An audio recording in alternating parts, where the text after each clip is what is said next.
नमस्कार। फिर से हाजिर हूँ एक नई कहानी के साथ में। मैं हूँ राज। आप देख रहे हैं हाईवे 33। दोस्तों, आज आपके लेके चलूँगा वेस्ट बंगाल। आज की जो कहानी हमें भेजे हैं उनका नाम वीर प्रताप है। लोग उनको प्यार से प्रताप ही पुकारते हैं और वो ड्राइवरी का काम करते हैं एक कोठी के अंदर में। तो चलते हैं आज की कहानी में। लेकिन दोस्तों, अगर आप मेरे चैनल पर पहली बार जुड़े हैं और अभी तक मेरे चैनल को सब्सक्राइब नहीं किए हैं तो प्लीज़ कर लीजिए और साथ में बेल आइकन को ज़रूर दबाइएगा ताकि वीडियो का नोटिफिकेशन सबसे पहले आपके पास पहुंचे। तो शुरू करते हैं आज की कहानी। दोस्तों, मेरा नाम वीर प्रताप है। मुझे लोग प्रताप कहकर ही पुकारते थे। मेरी उम्र लगभग 25-26 साल की रही होगी। आज जिस कोठी में मैं काम करता था उसमें मेरे गांव के एक पड़ोसी भी काम करते थे। वो ड्राइवर भी थे और घर का खाना वगैरह भी बनाते थे। हाँ, वही चाचा ने मुझे इस जगह पर ड्राइवरी का जॉब दिलवाया था। अब इस कोठी में एक मैडम रहती थी। उनकी उम्र लगभग 30 साल की रही होगी। बहुत बड़ा कोठी, रहने वाली इकलौती वही मैडम। जब मैं इस जगह पर आया था तो मैं देख करके हैरान रह गया था। इतनी बड़ी सफ़ेद चमकती हुई कोठी, अंदर तो जैसे एकदम महल जैसा दिख रहा था। बहुत सारे कमरा थे अंदर में, बड़े बड़े से कमरे, कीमती फर्नीचर लगे हुए थे। मैं तो एकदम देख करके हैरान रह गया था। मैं चाचा से पूछा, उनका नाम भोला है, कि भोला चाचा, इतने बड़े महल में ये मैडम अकेले क्यों रहती हैं? इनका परिवार कहाँ पर है? बाकी लोग कहाँ रहते हैं? चाचा मुझे डांट दिए। कहने लगे, प्रताप, अपने काम से काम रख। वो बताए भी थे, मुझे पहले भी बताए थे कि देखो, वहाँ पर ज़्यादा पूछताछ मत करना। मैडम को पसंद नहीं है, नहीं तो वो तुम्हें नौकरी से निकाल देगी। ऐसे कई ड्राइवरों को वो निकाल चुकी है। लेकिन मैं अपनी आदत से मजबूर था। मैं जिज्ञासु व्यक्ति था। मैं मैडम से तो नहीं, लेकिन अपने चाचा से तो पूछ सकता ही था। और वही मैं पूछताछ अपने चाचा से कर रहा था कि मेरे मन का जिज्ञासा शांत हो। और एक रात जब हम दोनों कमरे में सोए थे, सर्वेंट क्वार्टर में खाना वाना खा करके, मेरे से रहा नहीं जा रहा था। मैं चाचा से पूछने लगा कि चाचा, बाकी बात छोड़ो, आप मुझे ये बताओ कि मैडम इस घर में अकेले क्यों रहती हैं? उनका परिवार कहाँ है? चाचा कहने लगे, देखो, मैं तुम्हें बता रहा हूँ लेकिन ये बात किसी और को जानकारी नहीं मिले। मैंने बोला, चाचा बिल्कुल नहीं जाएगी, आप बताओ तो सही। तब चाचा ने बंधे हुए आवाज़ में, एक सधे हुए अंदाज में कहा कि देखो, बस इतना ही समझ लो कि इनका बहुत बड़ा परिवार है मैडम का, और एक दूसरे शहर में रहते हैं। इनके मम्मी भी हैं, पापा भी हैं, पूरा परिवार है। लेकिन ये मैडम उनके साथ में रहना नहीं चाहती, ये अलग ही रहना चाहती हैं। और ये जो कोठी है ना, इनके पापा की ही है। अब तो तुम इतना समझ गए होंगे ना, ये अकेले नहीं है, भरा पूरा परिवार इनके साथ में है। मैं टोक करके पूछने लगा कि चाचा, मैंने तो अभी तक देखा नहीं इनके परिवार को यहाँ पर आते जाते। चाचा कहने लगे कि ना, वो इस कोठी में नहीं आते। मैडम ही जब इनको इच्छा होती है उस शहर में पहुंच जाती हैं मिलने के लिए। फिर मैं चाचा से पूछा कि मैडम अभी तक क्यों नहीं शादी किया है, ये अकेले क्यों हैं? चाचा कहने लगे, देखो, अब तुम बहुत ज़्यादा पूछ रहे हो। ये तो मैडम की इच्छा है, शादी करें ना करें, हम उनमें क्यों दखल अंदाजी करेंगे? बात भी सही थी, ये पूछना ही मुझे नहीं चाहिए था। खैर, इतना तो मैं जान चुका था कि मैडम अकेले नहीं हैं, इनका भरा पूरा परिवार है। अब मैं कुछ दिन तक मैडम का फैक्ट्री थी और वो फैक्ट्री में सुबह जाती थी, 2-4 घंटा बिता करके और फिर मैं उनको घर पर ले आता था कोठी में। और जो चाचा थे वो घर के रसोइये का भी काम करते थे, मैडम के लिए खाना बनाते थे, उनकी हर एक इच्छा का ख्याल रखते थे कि मैडम कब खाएगी, कब चाय पिएगी, क्या सब्जी बनेगा, एक एक चीज़ का वो ध्यान रखते थे। और हाँ, रात के टाइम जब मैडम जाती थी ना तो मेरे साथ में बिल्कुल नहीं जाती थी, चाचा ही गाड़ी ड्राइव करके ले जाते थे। और वो जाने के बाद में कभी आधी रात, कभी आधी रात से ज़्यादा टाइम पर वो लोग घर लौटते थे, क्योंकि दरवाज़ा जब खटखटाते थे गेट खोलने के लिए तब मेरी नींद खुलती थी और तब मैं जा कर के गेट खोलता था चाचा के लिए। तो मुझे इतना अंदाज़ा तो हो चुका था। तो आखिर आधी रात के वक्त ये मैडम कहाँ जाती है चाचा के साथ में? मैं जिज्ञासु था तो थोड़ा जानकारी तो ज़रूर लेना चाहता था। फिर मैं चाचा से पूछ ही लिया कि चाचा, ये मैडम आप ही के साथ क्यों रात में जाती है? आप ही के साथ क्यों जाती है? मुझे क्यों नहीं ले जाती रात में, जबकि मैं ड्राइवर हूँ? तो चाचा बोलने लगे कि देखो बेटा, अभी तुम बच्चे हो, जब समझदार हो जाओगे तब तुम्हें समझ में आ जाएगी। कुछ ऐसी बातें होती हैं जो पुराने आदमी जानता है, वो नहीं चाहती है कि तुम उन बातों को जानो। वो बंधे हुए अपने शब्द में सारी बात मुझे समझा दिए थे। मैं समझ नहीं पा रहा था कि आखिर क्या करने जाती होगी। ये सब तो चाचा को जरूर पता होगा, लेकिन चाचा मुझे बताते नहीं थे। और वो अमावस्या की रात थी। अब चाचा कुछ तैयारी में लगे हुए थे, पूजा पाठ की जैसी उस घर में कुछ होने वाला था। चाचा मुझे सामानों का पूरा लिस्ट थमा दिया था कि चले जाओ बाजार से ये सब सारा सामान लेके आओ। उस लिस्ट में अधिकतर सब पूजा सामग्री थी। मैं लिस्ट देख करके चाचा से पूछ बैठा कि चाचा, ये तो सब पूजा की सामग्री है, क्या यहाँ पर कोई पूजा होने वाला है क्या आज?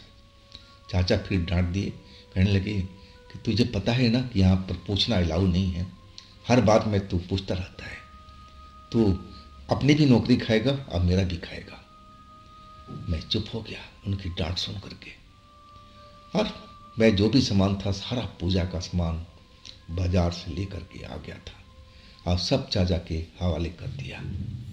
अब रात के करीब 10 बज रहा था। मैं खाना खा के सर्वेंट क्वार्टर में आ चुका था, लेकिन चाचा अभी तक कोठी के अंदर ही थे। ना जाने उस कोठी में अब कौन सा रात का पूजा होने जा रहा था। अब मेरी तो नींद लग गई थी, मैं तो थका था दिन भर का। हाँ, जब मेरी बाथरूम जाने की इच्छा हुई तब मेरी नींद खुली। मेरा जो बाथरूम था बाहर ही था, पार्किंग साइड में। मैं उधर ही चला तो मैंने देखा कि अंदर से सुगंध सी आ रही है, जैसे कोई चीज़ पूजा पाठ चल रहा हो, लेकिन बिल्कुल शांति थी, कोई भी आवाज़ नहीं आ रही थी। सुगंध हर तरफ में फैला हुआ था। और चाचा भी अभी तक नहीं आए थे कोठी से निकल करके। अब रात के करीब 1 बज रहा था। मेरे को मन में थोड़ा जिज्ञासा हुई कि कोठी की तरफ चलते हैं और देखते हैं कि अंदर क्या हो रहा है। अब मैं मेन दरवाजे पर गया तो दरवाज़ा अंदर से बंद। हाँ, एक खिड़की थी दूसरी साइड में, और मैं गार्डन से होता हुआ उस खिड़की के पास पहुंच गया जहाँ पर पानी का टोटी लगा हुआ था, जहाँ से हम लोग पाइप जोड़ करके लाते थे गाड़ी वाड़ी साफ करने के लिए। वो खिड़की से अंदर का दृश्य, आंगन जो था पीछे का कोठी का, दिखाई पड़ता था। मैंने उस खिड़की से देखा कि मैडम पूजा पाठ कर रही है, आग जल रहा है और उसमें पूजा सामग्री डालती जा रही है। सफ़ेद कपड़ा पहन रखी है, सफ़ेद साड़ी, चेहरा एकदम दमक रहा है आग के सामने में, खुले हुए बाल हैं। उनकी ये रूप देख करके मैं तो दंग रह गया था कि हे भगवान, इस रात में ये कौन सा पूजा हो रहा है, कौन सी पूजा कर रही है मैडम।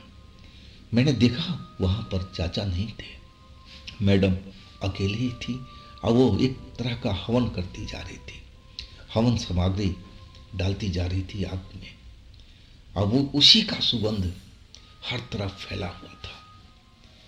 मैं समझ गया कि मैडम शायद पूजा वूजा करती हैं, इसमें कोई बड़ी बात तो नहीं है, लेकिन खटक रहा था कि रात के टाइम में हवन तो होता नहीं है और ये कौन सा हवन हो रहा है।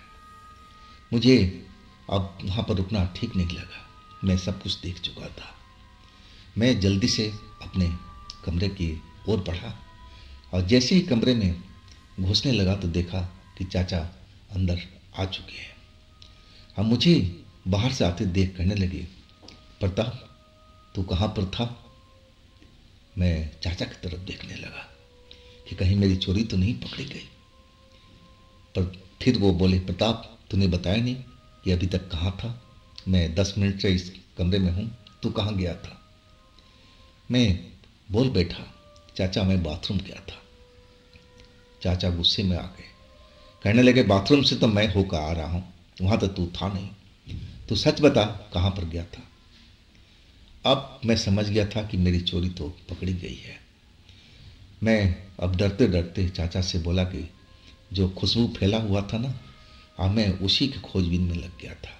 मैं तो उठा था बाथरूम जाने के लिए और आप भी अभी तक नहीं आए थे, तो मुझे थोड़ा जिज्ञासा हुई कि मैं चलूं देखूं कि आखिर क्या हो रहा है। चाचा गुस्से में थे, कहने लगे, तूने क्या दिखा? मैंने सच बता दिया। अब जो चाचा थे बड़े गुस्से में थे, मुझ पर भड़के हुए थे। वो कहने लगे कि देख प्रताप, तेरी वजह से मेरी भी नौकरी जाएगी। अब तू समझ रहा है ना कि मैं तेरे से क्या बोल रहा हूँ। मैं एकदम डर गया था चाचा का वो गुस्से वाला रूप देख करके। और कहने लगे कि देख बेटा, मैं तेरे को गांव से इसलिए लाया था कि जो मैं कहूँगा वही तू करेगा, लेकिन तू तो जासूसी कर रहा है इस घर का। ये ठीक नहीं है बेटा, ना तेरे लिए ना मेरे लिए। तू समझ रहा है ना? अब मैं डर के मारे सर हिलाया कि हाँ चाचा समझ रहा हूँ, आगे से ऐसी गलती कभी नहीं होगी। अब चाचा गुस्से में थे और मुझे डांटते हुए कहने लगे, सो जा और आगे से ऐसी गुस्ताखी मत करना। मैं डर गया था, अपने बिस्तर पर आ गिरा। और संजोग से वो टाइम मुझे अब मिल गया था। चाचा की तबीयत खराब हो गई थी। चाचा अब मैडम के साथ में जा नहीं पा रहे थे। अब दिन में तो मैं ही मैडम को लेके जाता था उनके ऑफिस में और शाम के लेकर वापस आता था। अब जो खाना बनाने में चाचा को तकलीफ हो रही थी तबीयत खराब होने की वजह से, वो मुझे बताते थे कि तू ऐसा कर, ऐसा झोंका लगा, ऐसा कुछ कर। मैं उनकी काम में मदद करने लगा था खाना बनाने में। वो मुझे बताते थे कि ऐसा कर ले, वैसा ही मैं करता था। और रात के करीब 10 बजे चाचा आए खांसते हुए। तबीयत अभी भी ठीक नहीं थी, हालांकि डॉक्टर से दवाई लेके आए थे। और कहने लगे कि देख प्रताप, तुझे मैडम के साथ में जाना है। अब ये मत पूछना कि तू कहाँ जाएगा, ना मैडम से पूछने की जरूरत करना, ना मेरे से ही पूछना। मैं तुझे समझा दिया हूँ ना कि जो मैडम कहें कहाँ जाना है, तुझे चुपचाप जाना है। कोई भी सवाल जवाब मैडम से मत करना, चाहे कुछ भी हो जाए। तू मेरी बात समझ गया ना? मैं बोला, चाचा बिल्कुल समझ गया, अब मैं ऐसी कोई गुस्ताखी नहीं करूँगा। आखिरकार मैं मैडम को लेकर के कार में चल पड़ा था। मैडम मुझे रास्ता बताती जा रही थी और मैं कार ड्राइव करता हुआ चलता जा रहा था। अब हम शहर से बाहर निकल आए थे। अब रात भी काफ़ी हो चुकी थी। अब हम शहर से दूर निकलते जा रहे थे। मेरे मन में जिज्ञासा उठ रही थी बार बार कि मैडम आधी रात के वक्त हम शहर से बाहर कहाँ जा रहे हैं, लेकिन मेरी पूछने की हिम्मत नहीं हो रही थी। मैडम आंख बंद किए हुए पिछली सीट पर बैठी हुई थी। लग रहा था कि जैसे वो सो रही हैं और आंख बंद कर किए हुए अब मुझे वो डायरेक्शन दे रही थी कि सीधा चलो, आगे से चौराहा आएगा, बाएं मुड़ जाना। मैं एकदम ताज्जुब में था कि आखिर मैडम आँख खोल रही है कि आँख बंद किए हुए सब कुछ बता रही है। अब तो चाचा का हिदायत था तो मैं कुछ बोल नहीं पाया, ना पूछ पाया।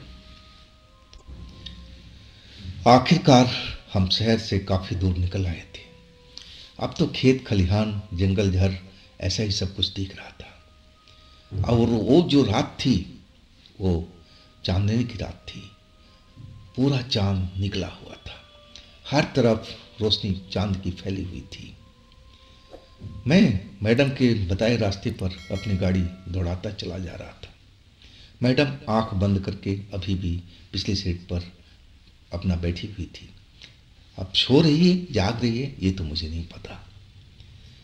जब बहुत दूर हम शहर से बाहर निकल आए और एक जगह पर उन्होंने आदेश दिया कि अब बाएं साइड में कच्ची सड़क पर गाड़ी धीरे से मोड़ लो, आगे रास्ता खराब है, थोड़ा धीरे धीरे करके गाड़ी चलाते रहो। मैं वैसे ही किया।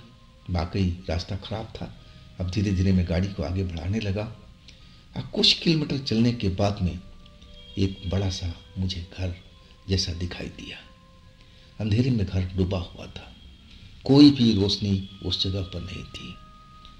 अब फिर मैडम ने आदेश दिया कि अब तुम गाड़ी साइड में रोक लो, और हाँ, गाड़ी के अंदर ही रहना, बाहर मत निकलना, नहीं तो तुम खतरे में भी आ सकते हो। अब जैसे ये लास्ट शब्द बोला, खतरे में आ सकते हो, तो सही मायने में मेरे शरीर में एक डर की झुरझुरी, एक कंपन सा पैदा हो गया था कि मैडम ने ऐसा क्यों कहा। मैडम झटके से दरवाज़ा खोला और उस दरवाजे पर पहुंच गई। दरवाजे को उन्होंने ठकठकाया एक सांकेतिक तरह से।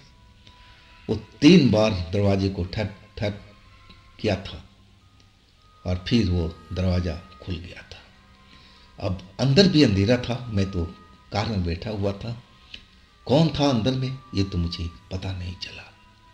और मैडम अंदर चली गई थी, दरवाज़ा खटाक से बंद हो चुका था। मैं अब आसपास देख रहा था कि आसपास में क्या है यहाँ पर। मैडम शहर से बाहर इस पुराने घर में क्यों आई है, इस घर में कौन रहता है, अब मैडम को क्या ज़रूरत है इस वक्त यहाँ आने की। ये तो काफ़ी पैसे वाली रिच महिला है, ये तो अपना हर शौक अपना घर में बैठकर पूरा कर सकती हैं, तो इतनी दूर इनको आने का क्या मकसद है। मैं यही सब अपने मन का जिज्ञासा को शांत करने की कोशिश में लगा हुआ था। लेकिन जो जिज्ञासा का कीड़ा थी ना, वो कुलबुलाना शुरू हो गया था। अब काफ़ी देर में अपने कार में बैठा था, अब मुझे अंदर बैठा नहीं जा रहा था। मेरा जो मन ही ऐसा चंचल मन था, और आखिरकार मुझसे बर्दाश्त नहीं हो पाया इतनी देर कार में बैठना। मैं धीरे से अपना सीट से उतरा, कार का दरवाज़ा खोला और बाहर आ गया। आज चहलकदमी सा करने लगा था। मेरी नज़र गेट की तरफ रहती थी कि कहीं अचानक मैडम ना निकल ले और वो बाहर देखेंगे तो गुस्सा हो जाएंगे। अब मैं थोड़ा आगे चला गया। मैं देखा कि आगे में तो एक लग रहा था कि शमशान घाट जैसा कुछ है। धुआं उड़ता हुआ नजर आ रहा था कुछ दूरी पर। अब मैं तो देख करके घबरा गया कि ये तो रास्ता किसी शमशान की तरफ जा रहा है। मैं उल्टे पैर वापस आ गया और आकर के अपनी गाड़ी के पास ही खड़ा हुआ। और तभी लगा कि मेरे अगल बगल में 2 काली आकृति खड़ी है, धुंधली धुंधली आकृति और लंबी सी तगड़ी दिखाई देने वाली। अब मेरे अगल बगल में 2 धुंधली आकृति देख करके मैं तो बेहद डर गया था। मुझे मैडम का वो बात याद आ गई। वो कहने लगी कि गाड़ी के अंदर ही रहना, बाहर मत निकलना, नहीं तो तुम खतरे में आ सकते हो। तो क्या यही खतरा था? अब तो मैं उन दोनों को देख करके डर गया।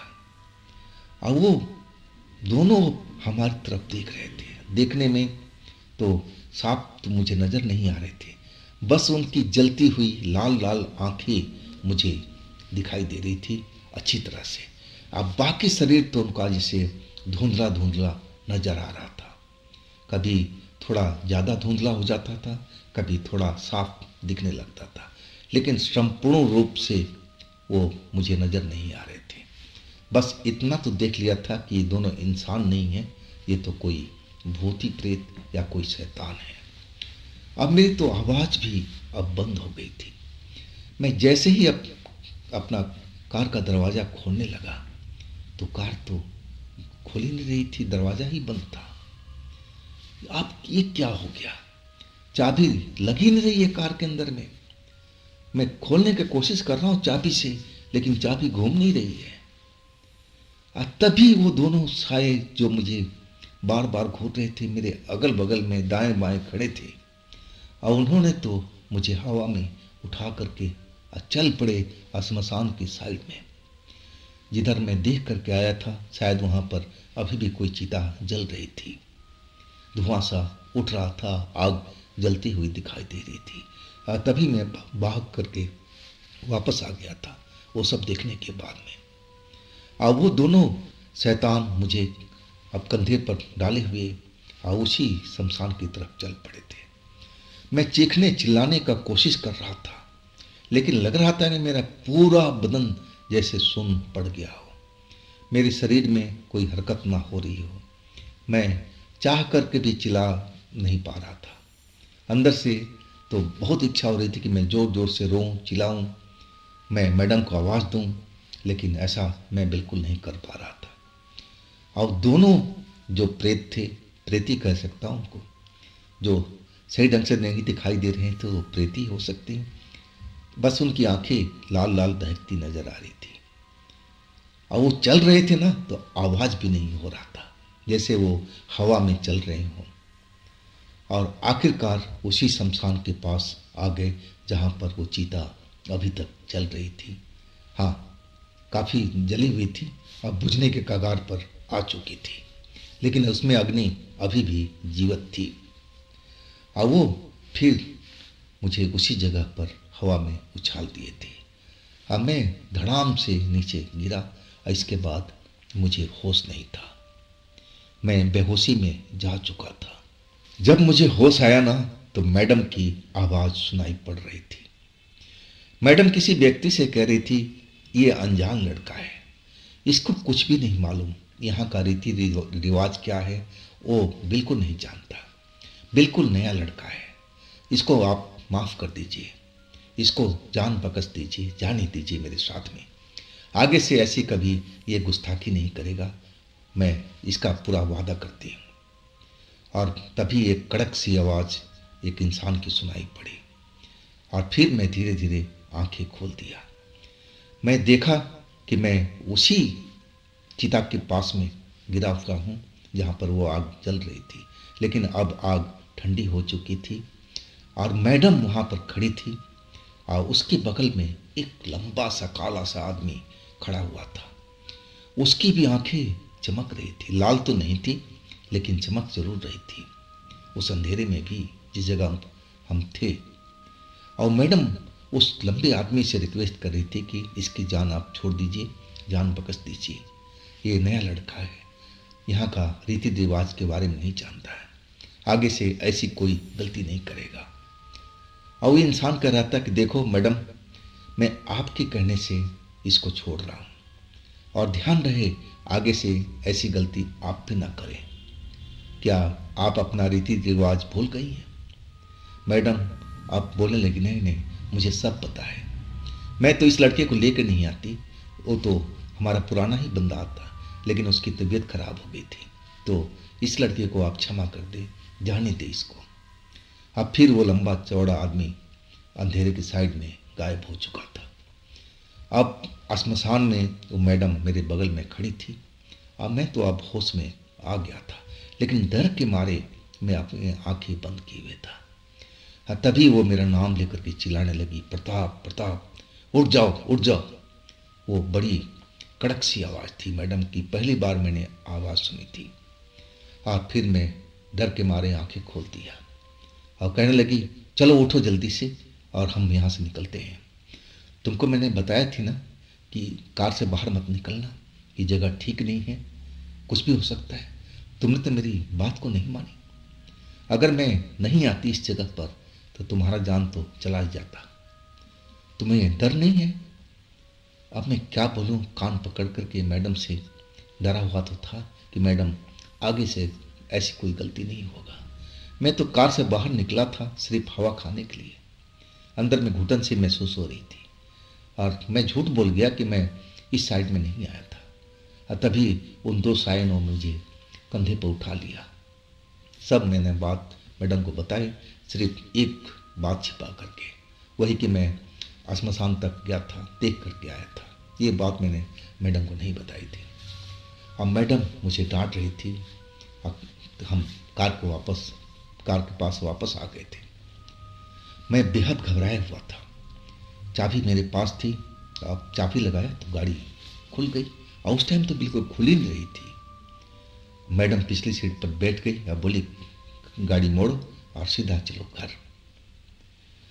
अब मैं गाड़ी मोड़ करके वापसी कर लिया था। मैडम आप आंखें बंद करके और सर टिका करके और जैसे सो गई हो, जैसे आने का टाइम में उन्होंने किया था वैसे ही अब लग रहा था। अब मैं डरा हुआ था बेहद। हाथ में कपकपी सी हो रही थी और कई जगह लगा कि मैं गाड़ी कहीं ठोक ना दूँ, इतना मैं डरा हुआ था सब बातें सोच करके। अगर उस टाइम में मैडम मेरे पास नहीं पहुंचती तो हो सकता था कि वो लंबा चौड़ा आदमी मुझे मार देता। तब क्या होता? अब मैं मन ही मन कसम खा गया था कि आज के बाद में ऐसी गुस्ताखी कभी नहीं करूँगा।